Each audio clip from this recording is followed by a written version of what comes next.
নমস্কার, দেখছেন কলকাতা টিভি। আপনাদের সঙ্গে আমি ইন্দ্রাণী। আরো একবার সবাইকে জানাই দশমীর শুভেচ্ছা। আমরা বিভিন্ন পুজো মণ্ডপের ছবি এবং সেখানে যে বিসর্জনের প্রস্তুতি শুরু হয়ে গিয়েছে সেই সমস্ত ছবি আপনাদের সামনে তুলে ধরছি। এই মুহূর্তে পশ্চিম মেদিনীপুরের ছবিটার দিকে নজর রাখবো। সেখান থেকে রয়েছেন সরাসরি আমাদের প্রতিনিধি শাহজাহান আলী এবং অন্যদিকে ফালাকাটা থেকে রয়েছেন আমাদের প্রতিনিধি পিনাকি চক্রবর্তী। যেরকমটা জানালাম যে প্রথমে পশ্চিম মেদিনীপুরের ছবির দিকে নজর রাখবো। শাহজাহান রয়েছে। শাহজাহান, তুমি এই মুহূর্তে পশ্চিম মেদিনীপুরের ছবিটা কি দেখছো? কারণ যেহেতু দশমী, বিসর্জনের প্রস্তুতি তো চলছে, সঙ্গে মন খারাপও রয়েছে বাঙালির। প্রথমেই শুভেচ্ছা তোমাকে এবং আমাদের দর্শকদের শুভেচ্ছা জানাই। আমি এখানে যেটা রয়েছি মেদিনীপুর শহরের গভর্নমেন্ট হাউসিং কমপ্লেক্স। এখানে 144টা পরিবার থাকে, যারা সরকারি বিভিন্ন অফিসার থেকে বিভিন্ন রকমের পদের সব আধিকারিক, তাদের ফ্যামিলিরা। বিষাদের সুর তো আছেই, কিন্তু শেষ মুহূর্তে চুটিয়ে উপভোগ করার যে একটা প্রস্তুতি, সেটাও কিন্তু রয়েছে। আমি আমার ক্যামেরা পার্সনকে বলবো, দেখো এখানে ধনুচি নাচ শুরু হয়ে গেছে এবং এদের এখানে যারা ধনুচি নাচ নাচছেন তারা সকলে এই হাউসিং কমপ্লেক্সের পরিবারের সদস্য হয়ে কয়েকদিন ধরে রীতিমতো রিহার্সেল করে তারা এই নাচ বা এই সমস্ত জিনিসের প্রস্তুতি সারা বছর অপেক্ষা করে থাকেন এই মুহূর্তটাকে তারা উপভোগ করে নেওয়ার জন্য। এবং পুরো প্রস্তুতি, এই যে মণ্ডপটি রয়েছে, এই মণ্ডপটি কিন্তু এদের হাতে তৈরি, কোনো ডেকোরেটার্স বা এরকম কেউই না। শুধুমাত্র প্যান্ডেলটি বাদে বাকি যত রকম সাজসজ্জা সবটাই কিন্তু এই ছোট ছোট খুদে পরিবারের সদস্যদের হাতের তৈরি। এবং আমি সে দেখবো ধনুচি নাচ সহ পুরো পর্বটি এখানে রয়েছে, চলছে, যেটা সবটাই এখানে ভেতরে আভ্যন্তরীণ সজ্জা। থিমের নাম দেওয়া হয়েছে আমি সেই মেয়ে। মহিলাদের অত্যাচারের বিভিন্ন প্রাসঙ্গিক বিষয়গুলি এখানে তুলে ধরা হয়েছে নিজেদের হাতের কারুকার্য দ্বারা।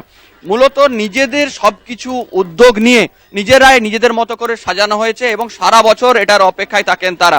এবং এই আনন্দ তাদের কথা বলা সম্ভব হবে, যে মহিলারা রয়েছেন আমি দেখতে পাচ্ছি তোমার পেছনে, তাদের সঙ্গে কথা বলা যদি সম্ভব হয় তাহলে খুব ভালো হতো। কাছে যাওয়ার চেষ্টা করব। আপনাদের এই যে আয়োজন, এই আয়োজনটা কিভাবে হয়, সারা বছর কতটা আগ্রহ থাকে? নমস্কার, আমি শেখপুরা গভর্নমেন্ট হাউজিং এর সোসাইটি থেকে মহিলা কমিটির সম্পাদিকা। আমরা সারা বছর প্রতীক্ষায় থাকি কি কখন আমাদের মা আসবেন।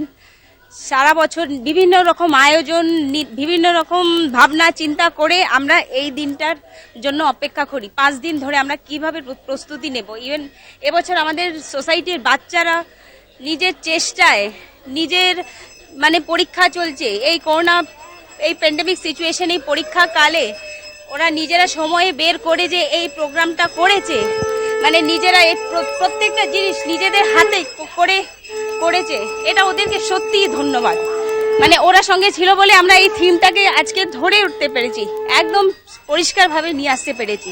এই থিম দিয়ে আমরা খালি বোঝাতে চাই আমাদের যে আজকে সোসাইটিতে যে আমরা যে মেয়েরা যে একটা ব্যাকফুটে পড়ে রয়েছি, এখনো অনেক স্টেটে, অনেক জেলায় আছে যে আমরা মেয়েরা অনেকভাবে পিছিয়ে রয়েছি। আমরা ধরে দিতে চাইছি কি আমরা মেয়েরা পিছিয়ে নই, আমরা এখনো আগে আছি। আমাদের বার্তা দেওয়া হয়েছে মেয়েরা আছে যে আজকে ডেটে আমরা যে ছবি দেখলাম ধনুচি নাচের, তাও যথেষ্ট চমৎকার। আমাদের সঙ্গে সরাসরি ছিলেন প্রতিনিধি শাহজাহান আলী। শাহজাহান, তুমি সঙ্গে থাকো, আমি এই মুহূর্তে সরাসরি চলে যাবো ফালাকাটায়। সেখানে রয়েছেন আমাদের প্রতিনিধি পিনাকি চক্রবর্তী। পিনাকি, তুমি এই মুহূর্তে কোন জায়গায় দাঁড়িয়ে রয়েছে এবং সেখানে দশমীর ছবিটা ঠিক কি দেখছো?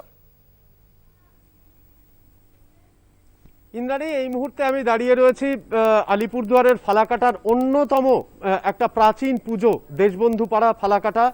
সেখানে এবার তারা ৭২তম বর্ষের পুজো করছেন এবং সবচেয়ে বড় কথা হচ্ছে ডুয়ার্সের যেটা জ্বলন্ত সমস্যা, অর্থাৎ এখানে শিশু শ্রমিকদের বিশেষভাবে চা বলয় থেকে এখান থেকে শিশু শ্রমিকদেরকে নিয়ে যাওয়া হয়, যেখানে তাদেরকে কাজে লাগানো হয়।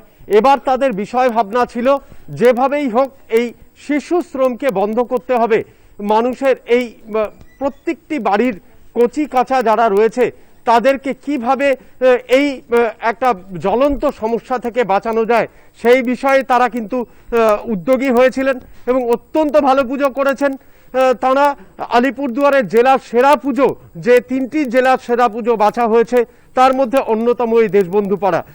আর এখানে আজ উমা মায়ের শেষ দিন, অর্থাৎ তিনি মর্তলোক থেকে আজ কৈলাসে যাত্রা করবেন। তো সেক্ষেত্রে একটা মন খারাপ করা পরিস্থিতি তো নিশ্চয়ই রয়েছে। সবচেয়ে বড় কথা হচ্ছে যে পুজোর উপাচার সেইগুলো কিন্তু একদম সকালবেলা থেকে শুরু হয়ে গেছিল। কারণ হচ্ছে যে নির্ঘণ্ট মেনে যেটা করা হয়েছে তাতে দেখা যাচ্ছে যে পুজো প্রায় শেষ হয়ে এসছে। শাস্ত্রীয় মতে তিনি এই মুহূর্তে রওনা করেছেন এই মর্তলোক থেকে তার সেই কৈলাস যাত্রায়, তার শ্বশুরবাড়িতে তিনি ফিরে যাচ্ছেন।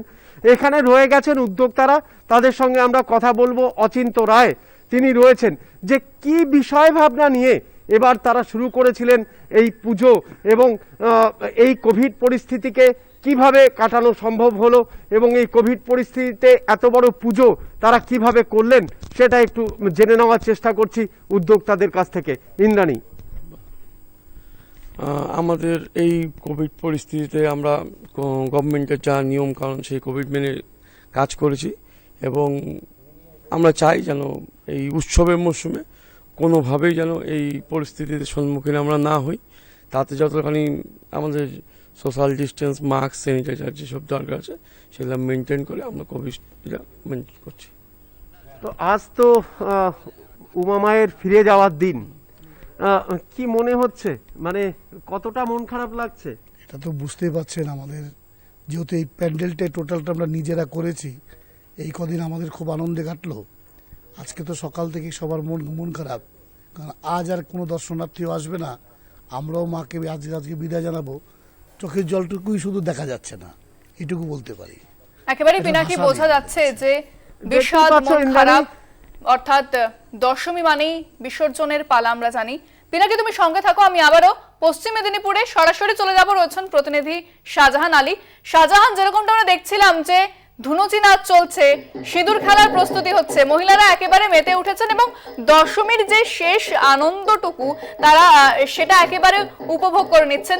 এই মুহূর্তের ছবিটা ঠিক কি দেখছো? দেখো, এই মুহূর্তে আমি দেখাবো এখানে ছোট কচি কাচারের ওই সেই ধনুচি নাচে মেতে হচ্ছে এবং তাদের পরিবারের বড় সদস্যরাও তারা কিন্তু পুজোর অন্তিম পর্বটাকে উপভোগ করার জন্য উপস্থিত হয়েছেন। এটা একটা প্রতিযোগিতাও চলে সাধারণত, যেটা বিভিন্ন মণ্ডপে হয়ে থাকে, তার থেকে একটু আলাদা এই কারণেই বলবো, তার কারণ বহিরাগত কোনো সাহায্য বা চাঁদা ছাড়াই এই আয়োজন করা হয় শুধুমাত্র নিজেদের খরচে এবং ছোট ছোট করে আয়োজন করা হলেও প্রত্যেকটি পরিবারের সদস্যদের দ্বারা যে এই যে কাজগুলো সেটাও একটা প্রতিযোগিতা থাকে এবং বছরের বিভিন্ন সময় আয়োজন থাকে। কিন্তু সব থেকে বড় যে শেখপুরা উৎসবের, শেখপুরা হাউসিং কমপ্লেক্সের যে উৎসব, এটা কিন্তু সব থেকে বড়। কিছুক্ষণ পর হয়তো বিষাদের সুরটা আরো প্রকট হবে, কিন্তু তার আগে শেষ মুহূর্তটা এনজয় করার যে পরিস্থিতি সেটা দেখতেই পাচ্ছ এবং পেছনে বড়রাও তাতে তাল মেলাচ্ছেন এবং পুজোর প্রক্রিয়াও এই কিছুক্ষণ আগে অনেকটা শেষ হয়েছে। এরপরেই শুরু হবে সিঁদুর খেলার যে প্রক্রিয়া সেটা। ধুনুচি নাচের ছবি এই মুহূর্তে পশ্চিম মেদিনীপুরের, যেখানে মহিলারা মেতে উঠেছেন ধুনুচি নাচে। একদিকে যেরকম উৎসবের শেষ লগ্নের যে আনন্দটুকু উপভোগ করে নিতে চাইছেন প্রত্যেকে, অর্থাৎ রাজ্যবাসী কোথাও বিষাদ, আবার কোথাও যেন আনন্দ একটুখানি এখনো রয়ে গেছে। পশ্চিম মেদিনীপুর থেকে ছিলেন আমাদের প্রতিনিধি শাহজাহান আলী, ধন্যবাদ জানাবো। ফালাকাটা থেকে প্রতিনিধি পিনাকি চক্রবর্তী, দুজনকেই ধন্যবাদ জানাবো। এবং যে দশমীর ছবি আমরা তুলে ধরছি আপনাদের সামনে, বিরতির পর ফিরছি, সঙ্গে থাকুন।